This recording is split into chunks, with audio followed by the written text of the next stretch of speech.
Over to you, Ian. Good morning, ladies and gentlemen. What a lovely day, and what a lovely day also that we're through to the last 16. Who are we going to play is the big question now for next week. This is, I think, an important webinar. What price net zero for business? It's something that is on all our lips. And what I want to have a look at today is various pathways that our speakers are taking and have taken.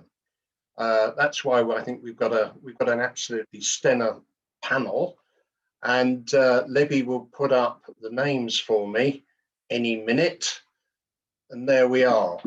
I'm Ian Mean. I'm Director of Business West in Gloucestershire. I'm joined today by my colleague Ian Narrard, who is Director for Swindon and Wiltshire. Just a quick note about Business West. We're one of the largest chambers of commerce in the UK. We're dealing with something over 20,000 businesses. We're a membership organisation, but we also deal with various public sector and government contracts. For instance, we look after the Department of International Trade in the southwest of England. We're major partners with Innovate UK. We're also involved in, as I say, public public contracts, particularly in the education area. And recently, our Nuclear Southwest operation, which is powered by Business West, has been dealing with the fusion bid, which I hope you've read about. This is a very major situation involving Berkeley in Gloucestershire and Oldbury, the both decommissioned nuclear power stations in South Gloucestershire. We're through to from the first round. So that's just a little bit about us. I want to run through our panel this morning. Lucky to have Dale Vince, boss of electricity. He's not joined us yet, but I'm sure he will. Dale is just celebrating 25 years as a green entrepreneur. He launched Ecotricity in 1995, long time ago, and he's got something like 200,000 homes under his wing and his green energy. In my view, he's the corporate ambassador for the environment. And if you get a minute, sort of have a look at his book Manifesto, which is very good. And there's also a great Netflix documentary with him as well. Nina Scaboola is our head of climate change for Business West. She is partnering different groups throughout the Southwest, and we've set up our own net zero portal on the website. Good to welcome Ben Goodair. Ben is Head of Corporate Responsibility and Trade Compliance at Renishaw, one of our absolutely great companies, and gives us a feel of how a large company is coping with this. Rachel Brain, she's 2030 Strategy Manager for Stroud District Council. Have a look at Stroud's climate change report. It's extremely detailed and very good. Scott Johnson is founder of Kung Fu Accounting. What an amazing name. Apparently that's because not only is a Kung Fu expert, but he's got a Kung Fu school at the back of his offices. He is a B Corp company, like Business West, and he's a good example of how a small company is coping with climate change. Last but not least is Dr. Simon Pickering. Simon has helped me put this together today, and he's co-chair of GFIR's LEP Energy Business Group, and he's helped by Rachel on that. I'm on the main board of the LEP in Gloucestershire, and both of those people are doing absolutely great jobs for us. Now, I don't know, Libby, if Dale has joined us yet, has he? I am here. I can see you You're all and here, hear Dale. you. Yeah. Great, great. I don't know if you heard my introduction, Dale, but it's actually great that you're able to join us. As I say, he launched Ecotricity back in 1995. I think it's right, Dale, you've got your green energy in something like 200,000 homes now throughout Britain. Yeah, more or less. Homes and businesses combined would be nearly that number. Yeah, and your work focuses on three key areas: energy, transport, and food, sort of responsible for about 80% of our own carbon emissions. You're also chairman of Forest Green, and I guess that you'll be very pleased with last night's result and that we're in the last 16. Yeah, of course. As a football fan and an England fan, I'm very pleased with that. Yeah, fantastic. Dale, what I want to ask you is this. Could you tell us something in brief about your pathway to net zero, the path you're on, and how can your ideas help smaller firms? We've probably got nearly 6,000 SMEs in Gloucestershire. In fact, they're not my SMEs. A lot of those are micro firms. So how can they go down this pathway without spending a lot of money? Yeah, that's a good question. I think, Ian, I would return to the three themes of our work that you mentioned: energy, transport, and food. We focus on those because between them, they're responsible for about 80% of everybody's personal carbon footprint. And the same holds roughly true for organizations as well, of any size, large or small, of any type, including football clubs. And it's a template that we held up to Forest Green Rovers in 2010 when we rescued the club and began to transform it into what it is today. It's something that we use internally as well. We've been measuring our own carbon footprint for a long time, probably 10 years or more, reducing it year on year. We're down to about 200-ton residual as a group.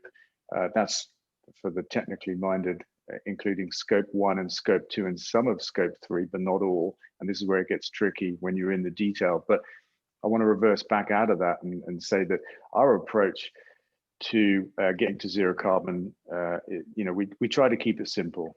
We all need to begin somewhere. And in energy, transport, and food, you'll find most of the issues and the ones that you actually have control over. It's about how you power yourself, your office, your factory, whatever it is.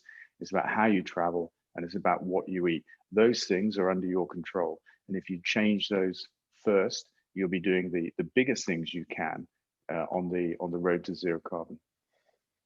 So really what you're saying is that the simple things matter, the simple everyday, hour by hour things you do in your business.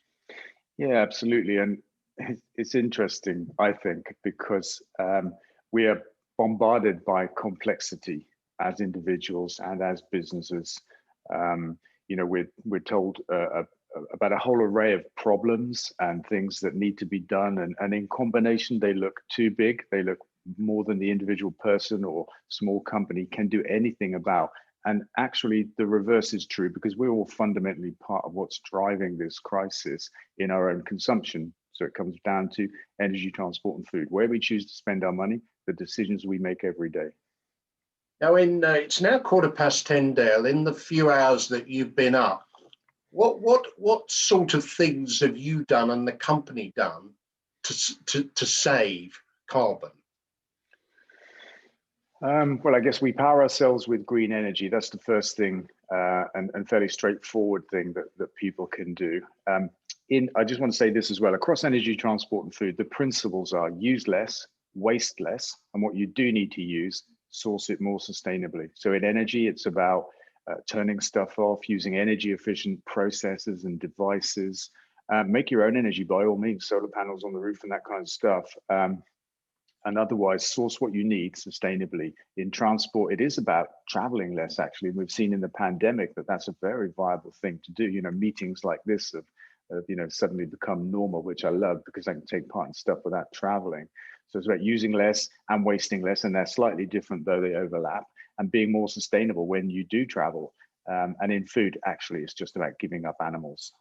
That's where the really big impact comes from, driving not just the climate crisis, but the extinction of wildlife and loss of habitat. and a human health crisis as well, actually. So we do all of those things every day, Ian. Yeah. Now, how did you travel in this morning, Dale? On my electric motorbike. Electric motorbike. Yes. Yes. That sounds great. Now, could you also give the audience a little bit of a feel about the breadth of the business? You started off with one sort of wind farm operation in Nimsfield, didn't you? Something like 20 years ago. Yeah, I think it's 20 years ago. Maybe it's 21 actually this year. So that was the first windmill I built, and I built it in 1996. And then after that, I realized that to build more, I needed to reach the end user with this new thing, which was green energy back in the day, and realized I had to become an energy company to do that, which just became possible thanks to Margaret Thatcher back then. The only thing I think I've ever said thanks to Margaret Thatcher for. And you're not a great supporter of Margaret Thatcher. You could say. So the reason, this is perhaps interesting, the reason that I began in energy was in the early 90s, I became aware of climate change and the fact that the way we make energy in Britain, the way we make electricity, was the biggest single cause. And so I thought I'd drop back in, build a big windmill. I had a background in small windmills, and that made sense. And we've made great progress. You know, we've done some pioneering work in wind and solar. We brought green gas to Britain as well in the early 2000s and that kind of stuff. And we've got like about 100 megawatts of our own generation, a couple 100,000 customers, $250 million turnover, 750 people. But in the early 2000s, it made sense to me to go looking for the second and the third biggest source of emissions, and I found transport and food. And so that's when it became the focus of our work, energy, transport, and food. We built an electric car, the Nemesis, in 2008 when you couldn't buy one in the world, because I quite like fast vehicles and I wanted a greener one. And I thought, you know, if nobody's making one, let's make one. 2010, we started work on the electric highway national network for charging points to help this kind of electric car revolution that we could see was needed to help it come. We've been campaigning in plant-based diets on the food front for a long time. And when we rescued Forest Green in 2010, we brought all three things together in a very prominent fashion: energy, transport, and food, in a football club, created the greenest football club in the world, according to the UN and FIFA, which, you know, is no small accolade, I think. But at the same time, we have fun doing it. And this is a really important message as well, that to convince people to change how they live, it's important that we show that it's actually fun. It's not about giving stuff up. It's about living in a different way. It's actually better. So we talk about burgers, cars, football, and even now diamonds. And we say that actually we can have all of the things that we love in this new world where we live a zero carbon life, and we can have fun. It's not about giving stuff up.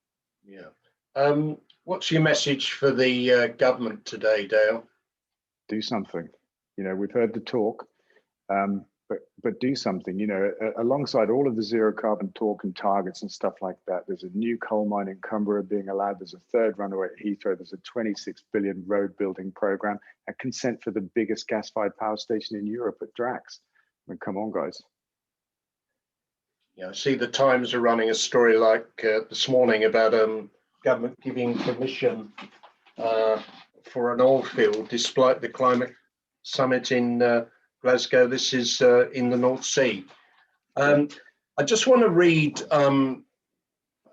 Dale, a note I had late last night from Siobhan Bailey, the Stroud MP. I asked her, would she be able to attend today? She couldn't, but I said, could you give us a message? I'll read this to you because you might find this interesting. I'm glad you're asking about this, as I've been speaking to other Gloucestershire MPs and Chief First Lep about it last week. You may be aware that the government set up the UK Business Climate Hub to provide information and ideas for business to work towards net zero. Larger companies are getting involved with the United Nations Race to Zero. The Prime Minister's business champion on this issue is my colleague Andrew Griffith MP. I checked with him tonight about whether there is any government funding that Stroud and Gloucestershire SME businesses could apply for help with their work towards net zero. You will note the suggested actions, and as a lot of the same are considered to be cost neutral for businesses, there is no central government funding at the moment. I'll keep my eyes and ears open though. I anticipate the next spending review will address such matters. In the run up to COP26, there'll be a lot of information provided about how we can all play our part to tackle climate change. I'm a believer that all small steps add up, so I'm supportive of the approach to encourage and nudge behaviour change. I'm also in contact with transport ministers about railway, cycling and walking bids for Stroud, together with supporting the fusion power plant bid, among other applications, as you know. Gloucestershire has the ambition to be the greenest county. I think we have a good case to make in this regard. I'm hoping that we can all work together to demonstrate our green credentials in a range of ways. What do you think of that reply, Dale? Not very much. I think it's a bunch of words. I think it's classic from a politician. There's no real action in there. There's like, oh, look at me, I'm having conversations here, there, and everywhere, and you know, it's all kind of warm, fuzzy words. I think we're fundamentally missing a government that takes action. So through the big levers of taxes, subsidies, and regulations, our government could make it easier for businesses to do the right thing. At the moment, we put far more money into supporting fossil fuels and factory farming of animals than we do into the alternatives. We charge 20% VAT on domestic solar and just 5% on domestic use of coal, for example, the dirtiest form of energy that we know of. There are many of these perverse examples in the tax and subsidy system, and regulations, of course, at the moment favor fossil fuels as a form of generating energy and prejudice against renewable energy. So I would say to Siobhan, do something fundamental. Never mind the warm, fuzzy words about how we can be the greenest county and all work together and so on. You know, let's change the rules of the game, because our economic system at the moment, our economy is geared to the old bad way of doing things. And talking about central government funding to help little companies do the right thing is to miss the point. Why don't you tell Boris that? Well, get me an appointment, Ian, and I'll tell him. We'll get on to it. Dale, that's great. One last sort of thought for you to SMEs, but really micro businesses, worried about, they've just about survived. They're probably finding difficulty in recruiting. What can they do immediately? In what respect, Ian? Zero carbon stuff? Of looking zero carbon. Yeah, just look at where you spend your money on energy, transport, and food. You can make different choices, and those choices are becoming increasingly more economic, if not cheaper. And you know, if you can invest in infrastructure, like solar panels, because within 6 or 7 years you get your money back, and actually it's a longer term economic thing for you to do. You know, you swap capex for opex. So it depends on the circumstances of any individual business, but every day we all spend money on stuff. Just try and spend it on the good stuff. One last question. Are we going to get there? Well, I think we will. It's a question of when, and linked to that is a question of how late will it be. I think it's a given that it will be late, later than it needs to be. I think we're already feeling the impact of climate change. It's just a question of how bad it gets before we get to zero. And then, of course, we've got to start the big job of reducing carbon in the atmosphere. Getting to zero is only half the battle. By then, levels of carbon dioxide in the atmosphere will be way too high, and we'll have to do something about that. Well, we'll try and get an appointment with you for Boris, Dale. Thank you very, very much indeed, and appreciate your time. And it'd be great if you could hang on for questions later. Next, I want to introduce Nina Scaboola. Nina is Head of Climate Strategy for Business West. She's a young lady I've been really impressed with by her knowledge. She's written some great articles in the run-up to the G7. And only this week, we've, Business West have a survey out, our quarterly economic survey. And one of the key points of that survey is that 70% of businesses we talked to, and that was about nearly 500, think that climate change is a key issue, with nearly half of them planning to take action to reduce their carbon emissions in the next year. So, Nina, this is a very difficult situation. We're not trying to say that Business West has all the answers. In fact, we've got no answers really. What are we doing then to help our members about climate change? Thanks, Ian. Yeah, you're right. We don't have the answers yet, and I think what Dale mentioned in his talk before, there's a bombardment of information out there. What we're trying to do is, first of all, understand where businesses are on that journey, and having this survey, and we're also doing a roundtable series at the moment with business in the community, is a really important part of that. A few years ago, no, as a company, we've done lots and lots of business support programs in the past that have been ERDF funded, and that's all about resource efficiency. Getting to net zero is a complete different shift. And over the past 2 years, climate change has been, it's a daily topic now in the news. So it's been really important for us to understand where businesses are on the journey, particularly those SMEs, and what their appetite and their level of understanding is. That way, whatever we plan then out of it is it'll match what their needs are. And it's been important as well to bring companies on their journey. Like you said, when we don't have the answers yet, but we really want to involve our members and the wider business community in solving this problem. Yeah, looking at Gloucestershire, we are a county that is full of small companies. Mm-hmm. How can we encourage those small companies, some of our members, to really get into this? I think the way of doing that is in forums like this. It's having climate change as part of the normal business conversation. It's not something that's going to be an other, it's something that's going to be fundamental in the way that we talk to our businesses. When we're talking about innovation, it's making sure that it's doing that in the context of net zero. It's when we're talking about finance that we're bringing in, it's not all about looking at how we're growing or how we're selling more, it's also looking about the bottom line, something that Dale just mentioned there about, looking at creating your own energy and how that will pay back in a set period of time. I think there's a lot of education around this piece. What our survey does tell us is that, particularly for SMEs, their level of understanding on what to do on climate change is still quite low. There's lots of mentions there about, reducing paper. I'm afraid reducing paper is not going to be something that's going to help get us to that situation of net zero. So it's for anyone who works with businesses, be that accountants, lawyers. It's just making sure that you're able to interweave and make sure that when you're talking to businesses, that you're bringing net zero into that conversation. Looking at the actions of your team, we've already got a portal, haven't we, trading to net zero? How does all that work?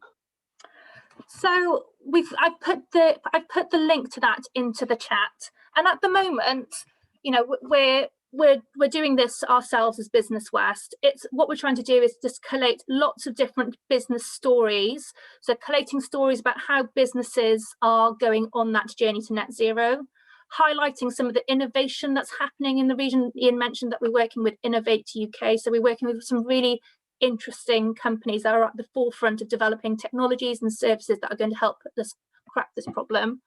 And what we find is that businesses tend to learn best from other businesses. That idea of peer-to-peer, it's your other businesses are trust other businesses.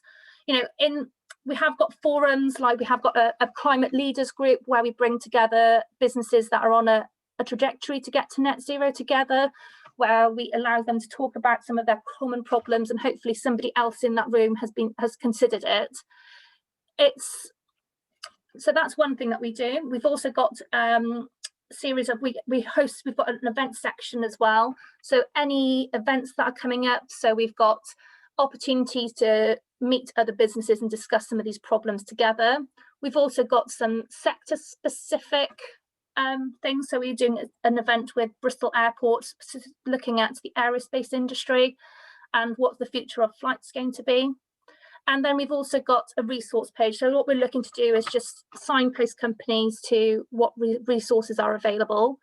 I think in the next iteration of this website, what we really do need to focus on is there's a whole gamut of things that business need to do. We do need to boil it down to some of the more simpler things and provide really simple solutions to some of these complexities that businesses are bombarded with.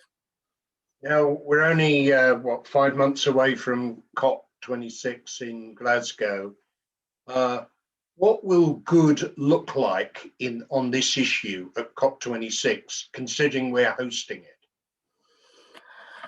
Good will look like, I think that we need to have good outcomes come out of COP26. We need to have the overall overarching global frameworks that's going to enable companies, countries and cities to get, and places to get to net zero. So we need to have the right levers, taxation systems, legislation system coming out of it. So that's why those decisions that are being made there are going to be so key. You know, what we've seen from our survey is that businesses are motivated to get to net zero. They cite that it's their values that want to get them there, but their idea or their understanding around return on investment is quite low. But you know, I think having ethics will get companies to so far, but having the right levers in place, the right carrots and sticks in place, is what's going to help us kind of go beyond sort of the low-hanging fruit and do some of the fundamental changes that companies are going to need to make. I found interesting in that survey, the top one of the top points was the values of founders of companies now influence everything. People like Dale, now there aren't Dales all over the place, but what the survey said is if the founder of the company had these sort of values, they were going to push them. Yeah, that's right. It was something it was surprising and also unsurprising. I think some of the outreach work that we've been doing throughout the pandemic has shown that people want this value-led recovery, and this came out clear in this survey as well. I think as well, the other sort of thing that came out as well was staff engagement. So it's going to be really important to have that bottom up. So ideas, I know that certainly within our organisations, there are going to be lots and lots of ideas, but also having the top-down approach as well. I think having the ideas is great, but it can have that scattergun effect in your organisation. It's great to harness the energy of your staff, but it might end you up putting a lot of resource in something that's not going to have a huge amount of impact. Whereas having the top-down approach, and particularly measuring carbon footprints, that way companies are going to know when they do invest in measures to reach net zero, they're going to be able to see what that return on investment is, and they're going to be able to demonstrate their progress and measure the impact. And I think that's going to be one of the key things then in enabling companies to go further on that journey. Okay. Nina, thank you. Dale, could I just ask you something from Nina there? Can I ask you about your teams of people? You employ something like 750 people in Stroud. Nina's talking about the importance of teams. How do you permeate within Ecotricity your issues on net carbon and greenness? I think on the one hand, it's fairly straightforward. I think because it's clear and obvious, it's what we're here for, it's what we do, it's what we talk about all of the time. And on the other hand, I would say it can be hard, particularly as you grow. So, you know, we grew from a one-man band actually to be where we are.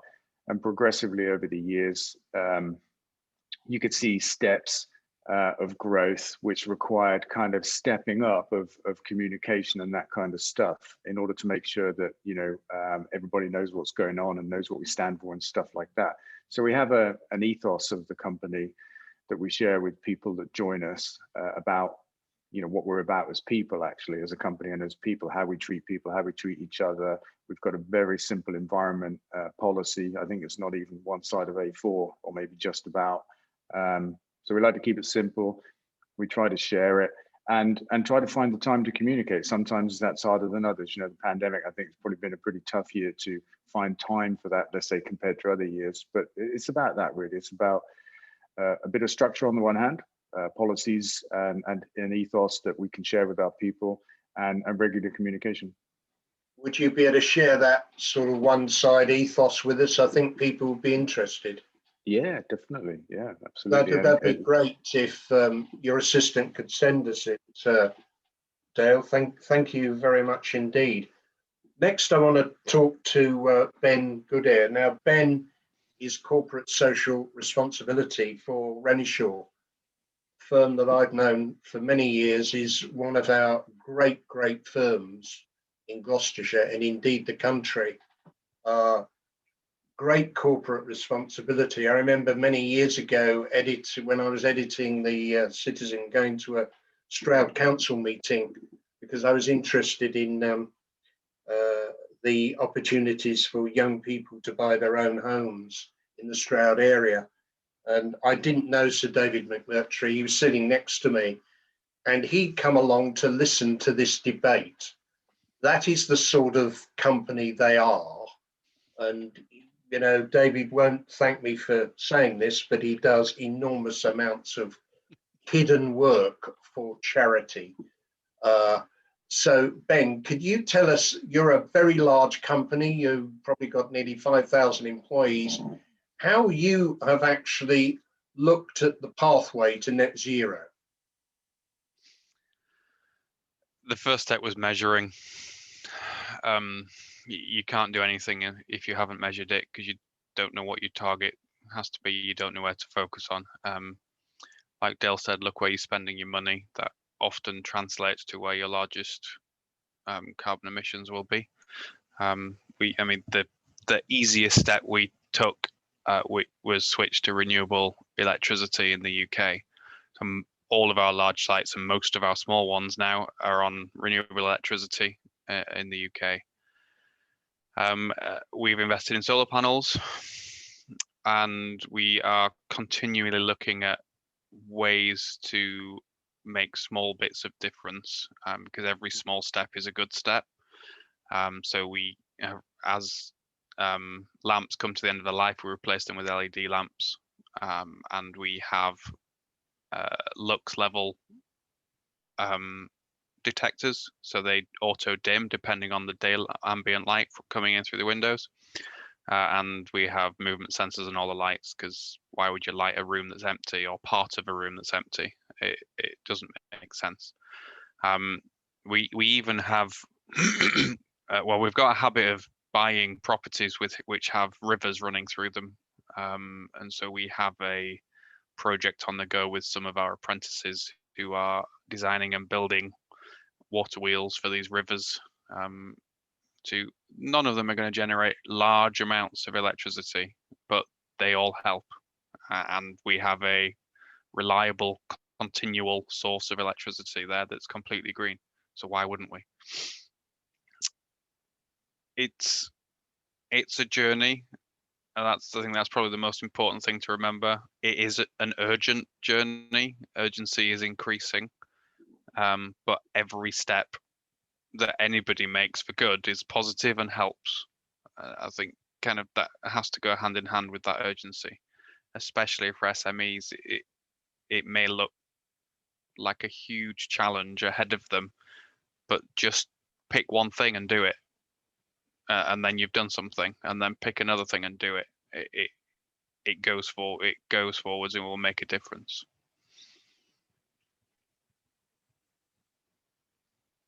Can I ask you, Ben, what I asked Dale about the staff? How have you imbued the staff with this issue, and how have they reacted? So we have an internal social media site, which it's very much like Facebook, but it's by Microsoft. And so we have a Sustainable Renishaw page on there, or group, and people just come up with ideas there, and a lot of their ideas are really good. People discuss things on there. Making people feel like their ideas are heard is really important. We have about 5,000 employees. A lot of them are quite invested in climate change. It's something that's important to them, and they have good ideas. They've worked in other places. They've come from from university, and their ideas come with them, and things they've seen in other places come with them. And you taking all of those good ideas, sometimes it's difficult to choose which ones to do. But it's important they feel heard, and it's useful. It really is useful. I mean, some of the best ideas we've had have come from engineers on the floor doing their day-to-day jobs. So our machining centers, which we have a lot of, you can't turn them off. It damages them to turn them off when they're not in use. So they go into standby mode, and they were saving something like 5% of energy when they went into standby mode. And an engineer noticed that when he'd put a machine into emergency stop mode, it saved a much larger amount of electricity for that machine, and the machine was fine. It didn't damage it. And so we invested about £30,000 reprogramming all of our machining centers, and that saves us roughly 1 million kilowatt hours a year now. You know, it's it's a huge saving. We're very excited about it. But then, you know, we acknowledge that person who came up with the idea and who then led the project, and not only that, we've then shared that with other engineering companies around the region who have gone on and implemented the same thing. And we have, you know, some of those people we've shared that with have given us the amount of electricity they've saved. And so we've fed that back to this engineer. You know, this is what you have done from that one idea. It's, you know, I mean, you see what Dale's done, you see what Sir David's done from one idea. That one idea can have a huge difference if you keep at it. Ben, how much do you spend on energy each year in the group? A lot of money. It's millions. So we've got over 100 different locations in 37 countries around the world. However, around 80%-ish of our electricity is consumed in Gloucestershire and South Wales. I can't give you an exact figure on how much money we spend on energy, but it's 5 million plus a year. You don't spend that with Dale, do you? Can't tell you that. I'm sure Dale would be interested. What about, I mean, you've recently got a relatively new managing director in Will Green. At the very top of the company, is there real enthusiasm for all this work you're doing? Absolutely, yeah. So I speak to Will fairly regularly, and he is the driving force behind our net zero agenda. I mean, I'm very lucky. There's a lot of sustainability CSR managers out there who have been pushing against a closed door for a long time. Mine was the other way around, and Will came to me and said, I want a net zero strategy, get on with it. You know, which is great. And that's what we've been working on over the past year. And is that something, you know, you could share with us or not? It's early stages. We haven't finished it. When we have finished it, it will be very public. I think if you want a credible journey, it has to be transparent, and I think that's because anything that is going to change the way our society works has to help other people to do the same thing. So we have measured everything in scope 1 and 2 for a number of years. We're working on how we measure scope 3 because it's not very easy. Your supply chain and product and use isn't an easy thing to measure. And then our targets aren't quite approved yet, but we are looking around scope 1 and 2 by 2030. We may have an earlier stretch target if we can. And how much influence do you have on your suppliers to meet the sort of demands that you are doing yourselves? It really depends on the supplier. Some suppliers we are a very large customer for and very important to. Other suppliers we are a very, very small customer. I mean, we have suppliers where we will be less than 1% of their turnover. It's much more difficult to have a large influence when you're a very small customer. So it's leveraging the influence you do have in a sensible way. And then in other areas, working together with competitors or other companies working in the same kind of industry, and leveraging together on your shared supply chains. I think that's really important. And it's important for more than net zero. It's important for all of the social and governance factors in your supply chain as well. Not every voice is the most important voice, and so sharing the voice is important. One last question, Ben. What is your personal view on what the government is doing or not doing about all this? My personal view is they're not doing. And I think this is the challenge. A government who says they will be the greenest government we've ever had, and then flies from London to Cornwall to have a discussion about climate change seems a little ironic, you know. But you know, it's not like anyone's ever invented a more sustainable transport method that maybe we could use. I think they could do loads more. I think climate change has for a long time been left to business to fix, and rightly business should take responsibility for their impacts. And some businesses are large and have large influences and have a large bank account, and so they can do more than just taking care of their own impacts. But without government supporting it, it's not going to get where we need to get to.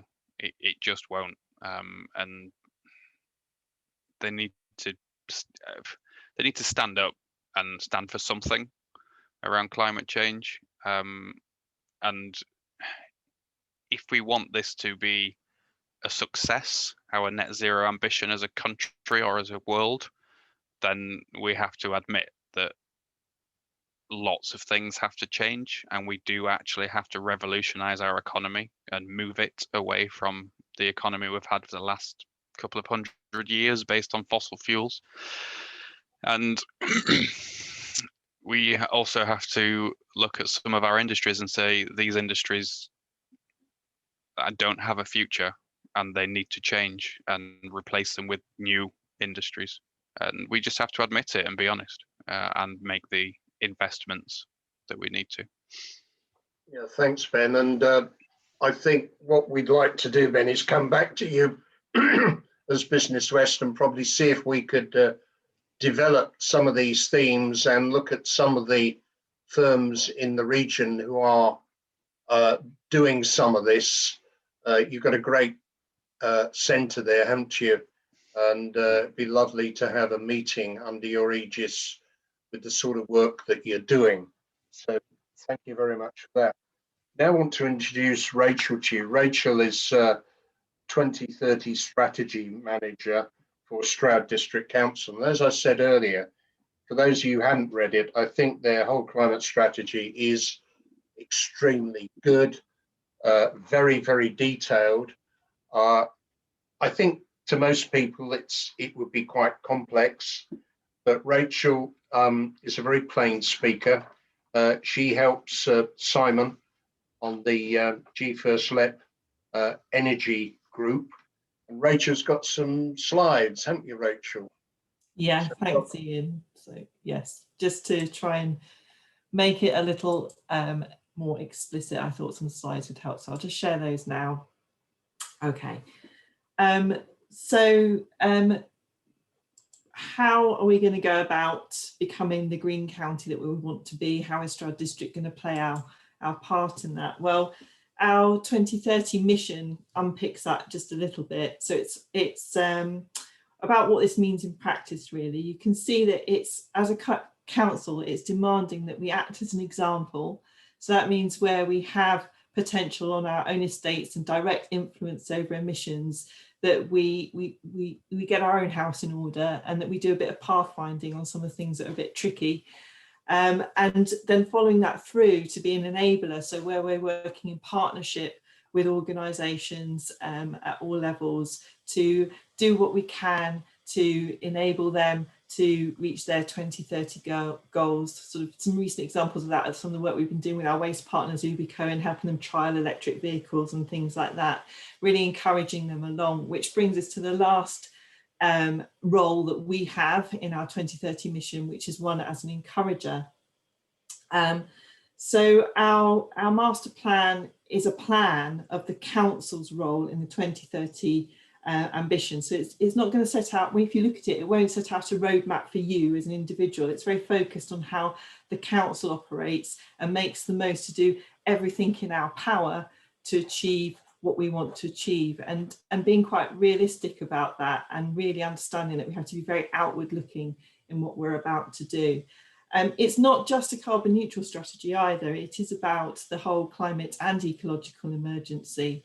And it's very founded in sustainable development principles, which is quite relevant when we're thinking about business and its tie into local wealth and resilience and things like that. So the mission there asks us to be not only carbon neutral, but to build in resilience, inclusivity, equality, and all of those things so that no one gets left behind. So when we're looking towards 2030, there are some massive challenges. And I think that we need to be very mindful about the aspect as a council, and actually as individuals as well, we need to be very mindful about the aspects that we will find more challenging, because they are either in the control elsewhere or there are a lot of barriers to achieving them. So it's around its sustainable development approach, which was also very fitting post-pandemic. And what that means is that we're not only just looking at carbon neutrality and taking that as the priority, but trying to take a rounded look at what those priorities and their interrelationships. So it is about resilient local economies. It is about the natural resources that we depend so much upon, and it is about social justice. And these are the things that it looks to achieve. So in line with that mission, we have a structure to it. So there are 7 key priorities, and you'll see those expanded upon in terms of stretch goals, where we're aiming to be in 2030, and a kind of a vision to what those sort of areas might look like. But also within that, we've outlined in a master plan document 75 commitments, and they're organised across those 7 key priorities, but also under our sort of sphere of influence, if you like, as exemplar, enabler and encourager. So for the majority of businesses within Stroud District, it was really, as a council, our influence is really going to be in that role as encourager mainly. And that's actually true for most aspects of district life. And here you can see, it's a diagram not to scale actually, but here you can see that when it comes to direct influence as a council, we're responsible for less than 1% of the district emissions. So our ability to control that situation is within that context. So it is kind of everyone's job, really, and businesses will need to consider what their part in this is, but it's not without challenges, because we were trying to pin down exactly how many businesses there are, and at latest counts and with the figures to hand, it's something between 5,000 to 6,000 businesses in the district. But what we do know is that 89% of those are very, very small indeed. And when we look at our emissions by sector, one of the biggest contributors to those is actually the built environment, and also all of the things that Dale was talking about too, very, very important. But when it comes to businesses tackling their own energy issues, particularly these micro enterprises, one of the key challenges they have is that they're very often not the building owner. And so they're either tenants or working in shared properties where decisions on things like energy supply even might have to be shared. So there are lots of challenges to overcome, and they have kind of limited, sometimes feel quite limited in their capacity and influence. But we do need to find ways to encourage a change, and the strategy looks at low carbon business and how we can support that, local supply chains and how we can kind of encourage those, an approach to circular economy, and of course things like community energy as well, which all have a part to play in this. And we need to do this through kind of multiple lenses, and those are climate, ecology, resilience, local wealth, social justice, and shared influence and shared solutions. So it's been less than 3 months since our strategy was formally adopted by the council. So we're still in the early phases of a formal journey. I mean, we've been working on these issues for a long time, but still in the early phases of our formal journey to 2030. And we're starting our efforts now to ramp up what we're calling a district dialogue that increases the level of insight and explores solutions. And this is seen as really important because, as we're starting to see, it's the needs of the individual and their scope to make those changes and overcoming those barriers that are really going to hold a lot of solutions to our net zero future. So I'm grateful to be here. So thanks to Ian and Business West, because this is kind of one of those district dialogue conversations we have to have in order to understand those issues and our thoughts and our feelings around those. Thank you. I'll stop sharing my screen now. Okay, Rachel, thank you. Can I ask, Rachel, annual council emissions, 2,119 tonnes, taking Ben's point as an engineer, obviously, how do you measure that? What does that made up of? What's the 2,119 tonnes used by Stroud District Council? So we have been doing carbon accounting based on sort of all scopes of emission, and that may mean something to some people and won't to others, but it's essentially about what our buildings use, what we're using it in sort of in terms of primary source fuel and secondary source fuel in terms of our supply chains as well. So they're reported on our website and you can actually see how we break that down. We need to refine that because we're a carbon neutral council, but it's in our direct operations where we have direct influence. So there will be some aspects of our operations that aren't carbon neutral yet. And what we're trying to do is obviously increase our own on-site generation as well to improve that picture. So it's under review now because the context of the district-wide commitment changes that way that we were going about accounting. But essentially it's quite a detailed and in-depth look, and like a lot of other councils, we are signing up to the kind of national reporting requirements on that as well. So we'll be subject to that.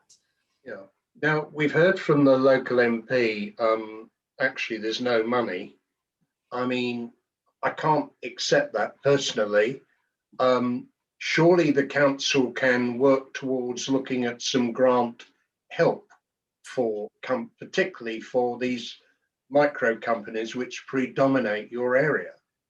Yeah, I think that, I mean, first of all, let's just sort of say we're quite lucky in Gloucestershire in that we were successful in working with local managing agent for us, which is Simon Energy Agency, in securing sort of funds that fund that programme Target 2030, which has worked with a lot of businesses in Stroud. And because they were so successful, they've managed to secure underspends under ERDF to keep that programme going for a further 18 months. But how much money is there involved then? In business support? Well, yeah, no, for this, I mean, that money that's left, are you saying that can be used to help small companies? Yeah, so Target 2030 have secured further 18 months of funding, and what that enables them to do is to go out and do technical business surveys and answer a lot of these questions that we're talking about here about where do we start, what's our recommendations, and what would be our return on investment if we install different measures. So the business energy advisors based at 7Y Energy Agency can do that for you under Target 2030 and give you some follow-up. So what's the money? How much money is there in the programme itself? I don't have the final funding figure, but every year it has it's a mixture of revenue funding and capital. So what they want to do is they can give you grant funding which the business must match. So you pay a proportion of the costs, and the cost to your business depends on what recommendations you decide to take up after they've done a technical survey. Okay. Say I have a micro business employing 4 people in Stroud. You know, what are the sort of what are the sort of grants available? Because I think this is where we need to be with Stroud District Council. You know, what can people get easily? How can they get it? I think that it's fair to say that probably Target 2030, if a business accesses that, they will find it incredibly useful, and they will be able to start on installing solutions based on the evidence, the support they get, and the grants they get. There is not enough funding for a council to say we can support every business in Stroud. And but we have been looking at how do we overcome that.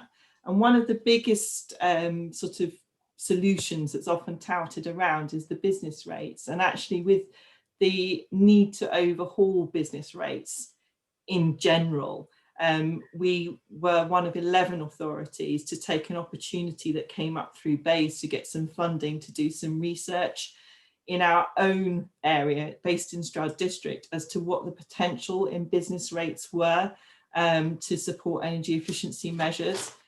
Now, it is a challenge because one of the things I said in my introduction, so many of our businesses are actually not paying full business rates, and some of them are not paying at all because of the different reasons. And the business rate system, as we know, has a lot of flaws anyway. But what we have found is when we asked businesses in Stroud District whether they thought business rates should be used as incentives for energy efficiency, there was a lot of interest in that. A lot of businesses thought it was a good idea. However, when you kind of cut that back further, a lot of businesses didn't the vast majority of businesses didn't want us to create a pooled fund of money that businesses could apply to. They wanted reliefs on their own business rates to go back into their own business. And that's because I think a lot of businesses know that there are some businesses not paying any business rates at all. And so that was their idea of parity. But when you look at the figures, that just doesn't stack up as a way forward. And it's not just about business rates, because we have this issue of so many businesses being tenants. It's not just business rates legislation that needs to be considered, but also the legislation that we use to kind of incentivize landlords, so like minimum energy efficiency standards and things like that.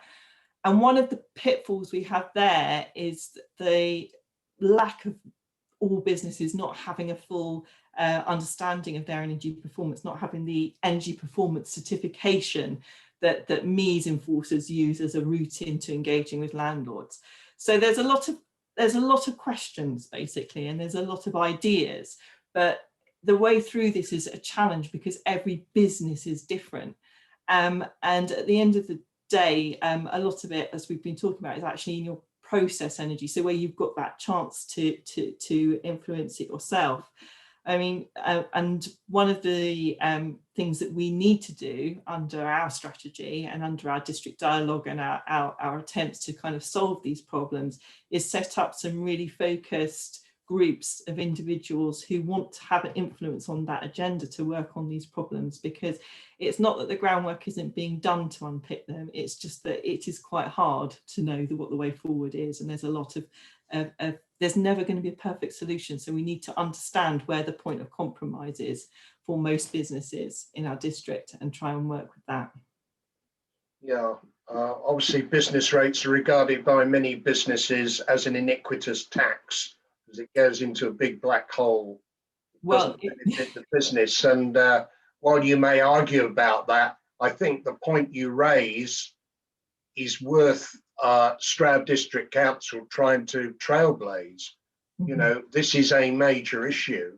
So I think that would be good. And the second point is that you could look at quite an easy survey, couldn't you, of all your businesses in what we talked about today. And that is something that Business West would be keen to get involved with as well. So I think, Rachel, thank you for that. As you say, this is very difficult, first step of the journey, but many companies are going to rely on Stroud District Council to come up with some answers.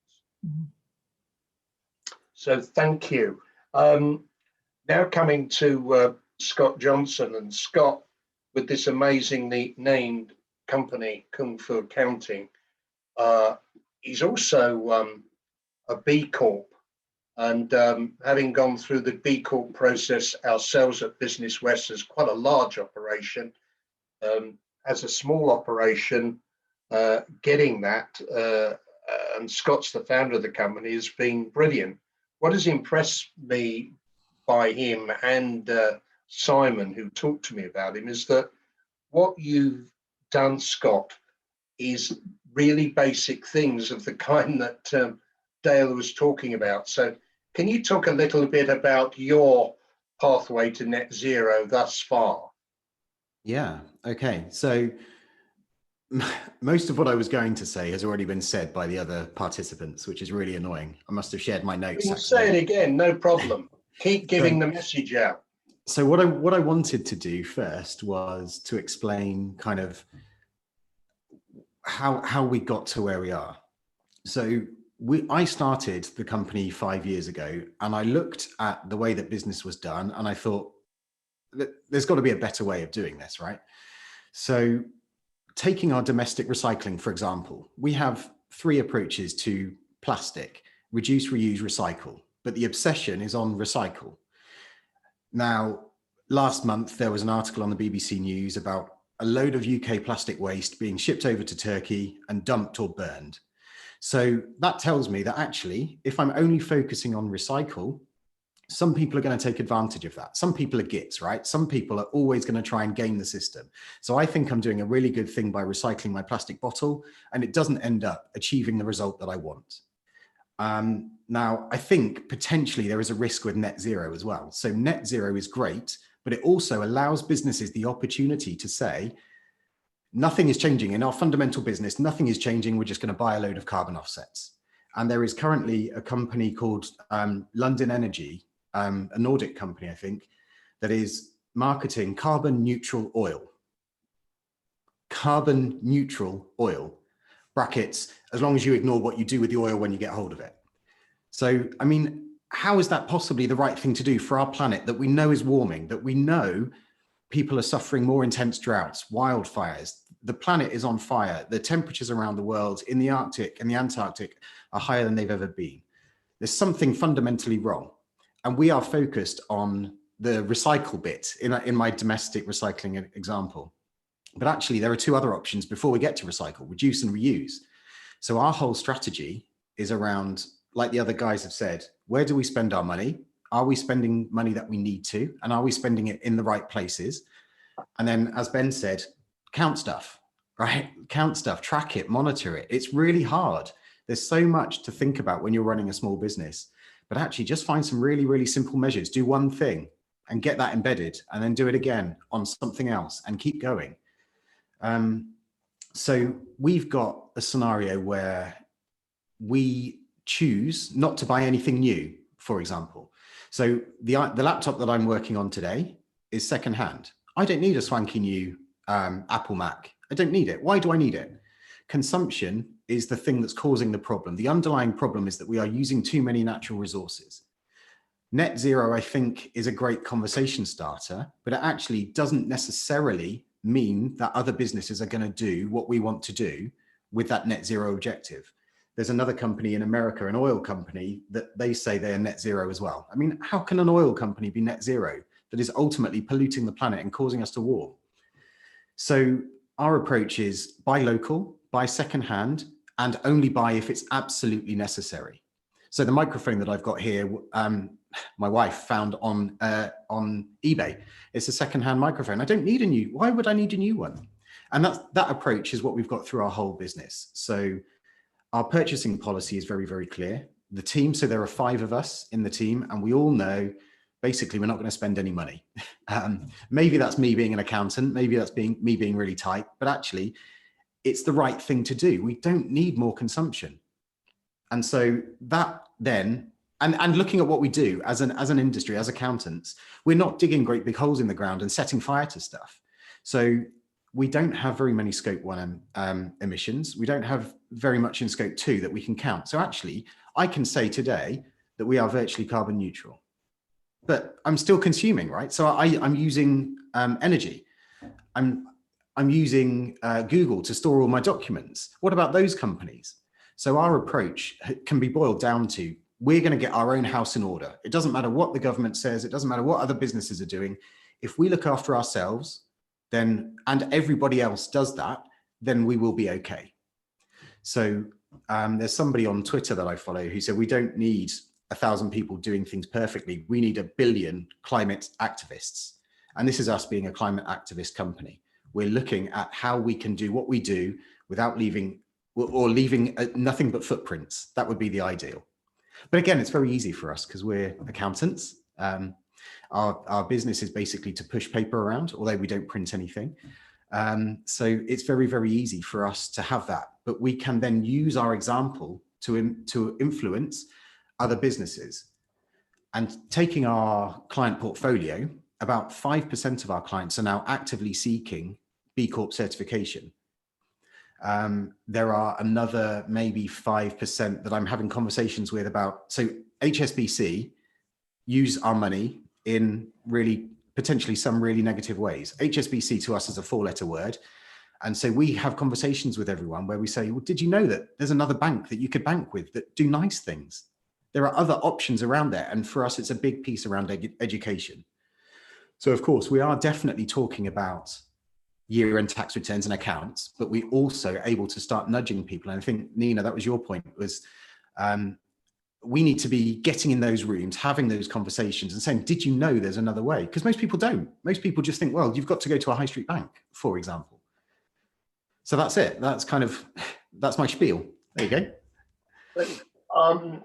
So in terms of priorities for the business, where does this lie for you in a sort of 1 to 10? Net zero? Yeah. So I can't divorce net zero from climate change. And actually the climate change is a bigger topic. So me as a human, as a father, as a husband, if I don't have a planet to live on, the species is going to die and my kids are going to have nowhere to live. So we need to save the planet. We need to save the species. Everything that I do is driven by me as a human, which then bleeds into what we do as a company. So to answer your question, it's really important. Where is it, 1 to 10? For me as an individual, it's the most important thing I can do. For us as an organization, serving our clients in the best way that we know is first. But then second is, by the way, did you know there's a better way to do business that protects people, planet, and the environment? Taking Rachel's points of Stroud District Council and business rates, what would you like to see from your district council? Just being an example of the right way to do business. So I don't know whether I should say this out loud, but I don't believe that we need external funding. I believe a lot of what we can do is manageable in-house with the right support, with the right preparations. And I'm always drawn back to the old adage, which is plant a tree under whose shade you will never sit. So if you get the foundations right, you get everything growing in the right way, then the end result will be achieved. And it doesn't matter if it takes 10 years or 50 years. But I don't necessarily, I mean, yes, it would be really helpful to have all of that education and funding to put solar panels on the roof and things like that. But is it essential? No, because we've got someone like Dale who is giving us green electricity. So do I need to generate my own? Arguably not, because I can make a choice that says I can use an environmentally friendly, ethical company to work with to power my business. Good. What about the future? Are you hopeful of COP26? No.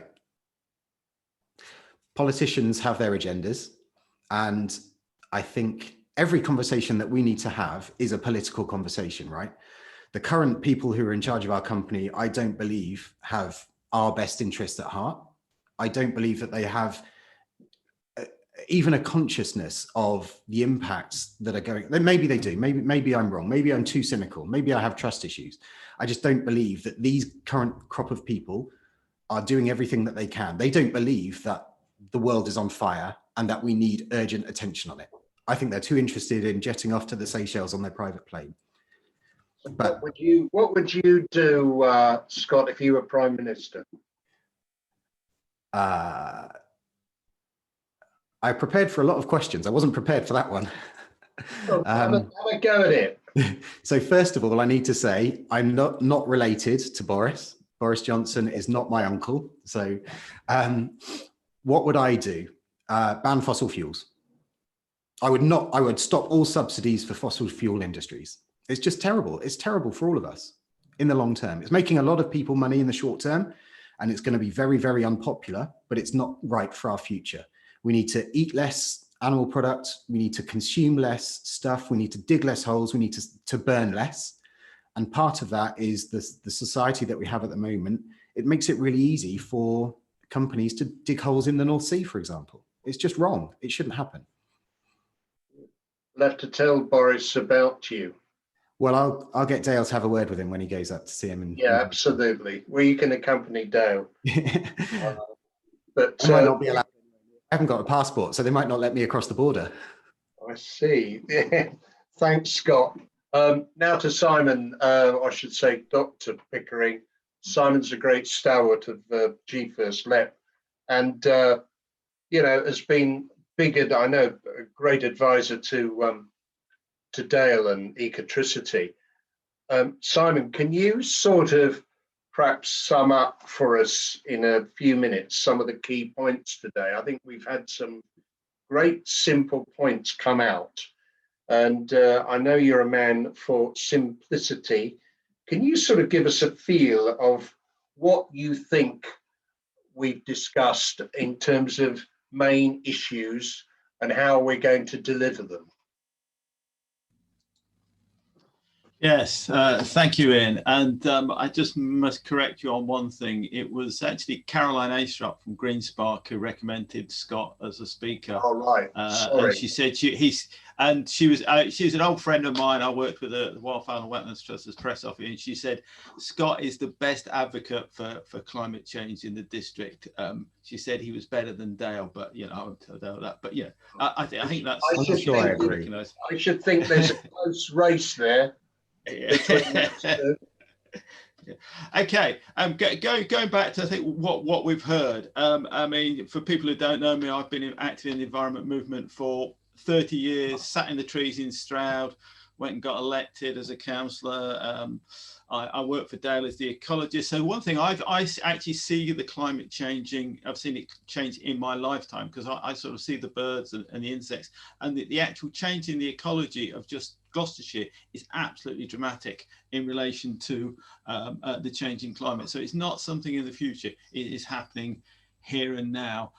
I was a councillor for 21 years and I've stood down because I actually think the council, getting the policies in place of the council, it's now up to officers like Rachel to deliver. And I think working with business and communities and setting the example is the most important thing. I think one of the things we learned from this morning is your question to Dale about how he got to work on his electric motorbike. And I think that is absolutely key. It is setting an example. The leaders setting an example. If Boris had taken a train to G7, it would have been completely different, So I think all of us, whether if we classify ourselves as leaders, is setting the example. So taking the low carbon option of whatever we're doing as being the first choice, and also the trendy, cool thing to do, and that's I think is important. I think we've discussed a lot about some of the difficulties and the need for a commitment.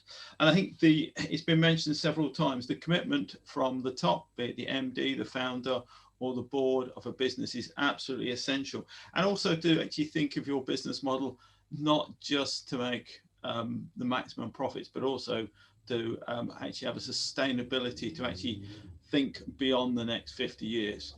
When I first came to Gloucestershire, I worked for Sir Peter Scott, and I was having a really difficult week about something or other, and I happened to just see him somewhere, and he was quite old then.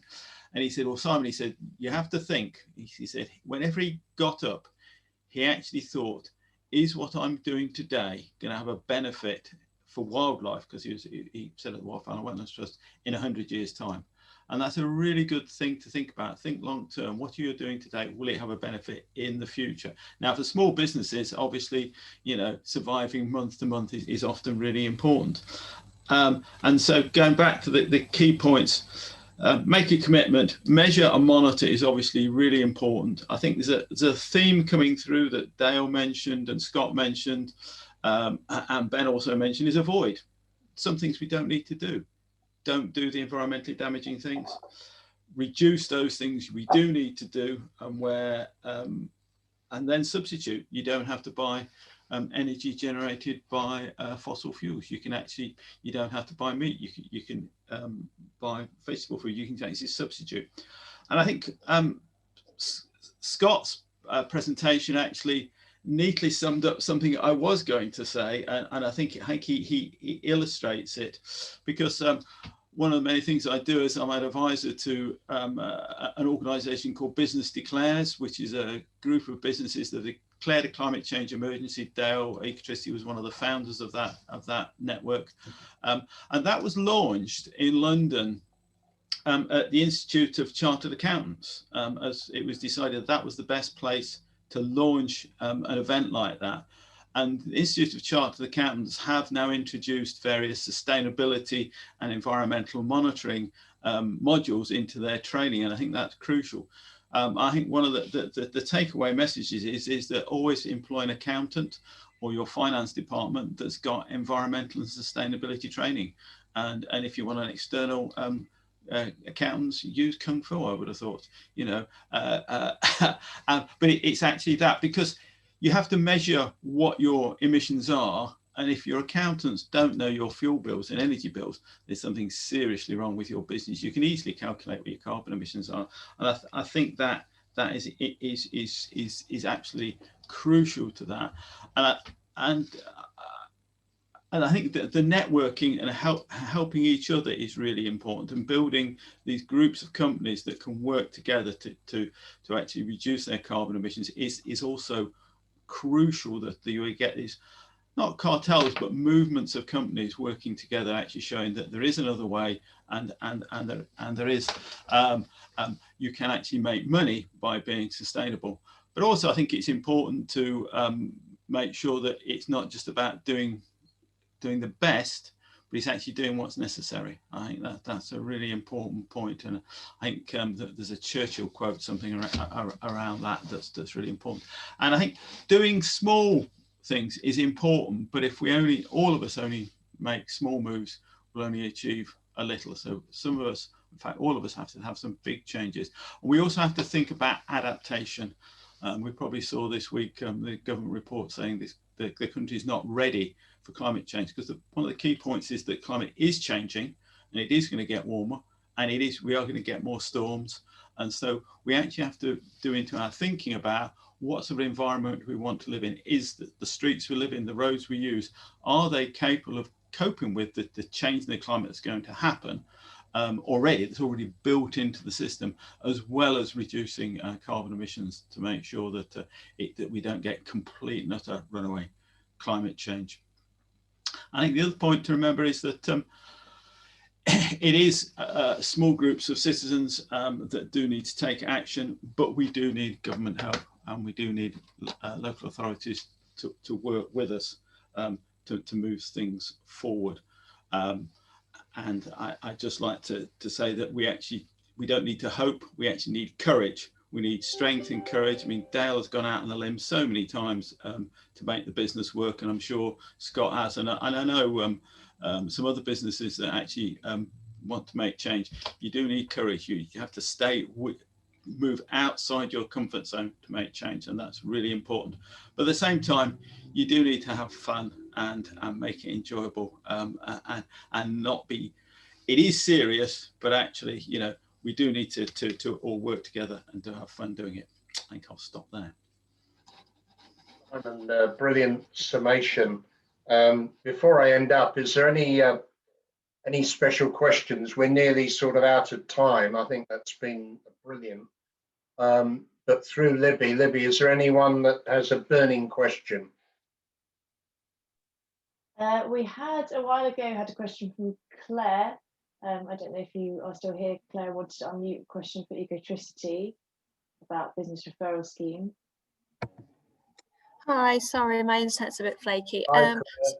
So my question was whether Ecotricity do a business referral scheme for your current business clients, because often that peer-to-peer networking comes up quite a lot, and you know, businesses could be saying, well, I'm with Ecotricity, they've been amazing, this is why we switched across to a green energy provider. And I just wondered whether there was a financial incentive that could be shared between the referral business and the participating business, like the recipient, just to grow your customer base, because I don't know what your residential versus commercial split is. Yeah, it's a good question. And it's a good thought. We actually have referral schemes in place for environment organizations. We have probably 100 partners or more where we have this kind of referral scheme in place. We've done it for domestic as well, for people in their houses to refer friends. And I think to a very limited degree, we've done it for businesses, but it's a very interesting idea to actually go out there and have a formal business referral scheme. So I'll share that with our director for growth after this call, see what he thinks about it. Thank you for that. Claire is one of our policy team, Dale, so we could share that as well. I think that's a good idea. And I think, you know, an obvious question, Dale, how much more expensive are you as a provider than others? Well, I think it's almost how long is a piece of string question, Ian. There's probably 60 suppliers in the market. Then you've got domestic versus business. It's easier to rank yourself in the domestic sector to a degree because it's driven by tariffs, whereas business quotes tend to be bespoke. I would say we're one of the most expensive companies in the country, though. That's always been the case, and it's because we do more than greenwash. So we build stuff. We build new forms of green energy. That's at the core of our business model. We call it bills into mills, making windmills and sun mills out of people's energy bills, or it's a swords into plowshares type of thing. And I mean, essentially, there's a kind of spectrum of greenness from nothing at the far end through a bit of greenwashing, some certificate trading and that kind of stuff, to purchasing green energy, which is good, but it's not good enough. We've got 40% green electricity on the grid in Britain today. We need to get to 100%, and we can't do that by buying and selling something that already exists. We have to build our way there. So we're more expensive because we're deep green, not just in the building of stuff, but across the whole company, if you look at what we do. And we innovate as well, which can be more challenging, more expensive. But, you know, we have a very loyal group of customers that are happy to pay for that because this is what they want to see happen. Dale, can I ask you this from Business West's point of view? Are we on the right track here? What are we doing wrong? This is a very complex issue. Well, I think it is complex, and at the same time, it's simple. And it's best that we zoom back out and we keep it simple. You know, there are changes that we can all make every day. I think something Scott said that, you know, resonates for me. A few things he said resonate for me, but, you know, one of them is along the lines of, actually a different way to put it is, we shouldn't let perfect be the enemy of good, any of us. We shouldn't worry about the things that we can't affect right now, just deal with the things that we can deal with. And it does come down to where we spend our money every day.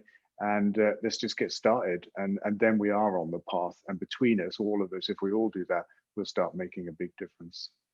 Great, thanks, Dale. I just want to thank all our panel. Dale, fantastic that you've stayed with us. Nina as well, good luck in your new role. Ben, it was fascinating to hear what support you've got from the very top, a large company. And Rachel, you know, that's great work. I think what we need there, if you can make some headway on business rates, we'd all be very pleased about that.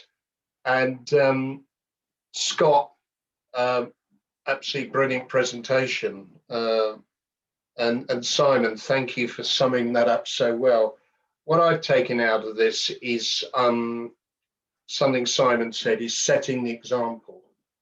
Dale did that brilliantly, and Scott has done that brilliantly as well.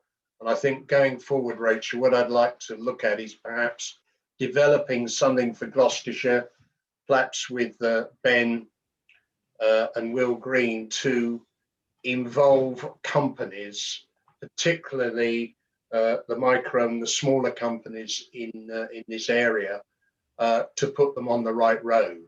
So appreciate all your help. Thank you. It's just 11:30. It's all been recorded. That will be out to you later. And Nina will obviously help you with any other information on the Business West initiative, and we'll be able needed to send that the survey out that you've mentioned. So thank you indeed. I appreciate all your help. Thank you.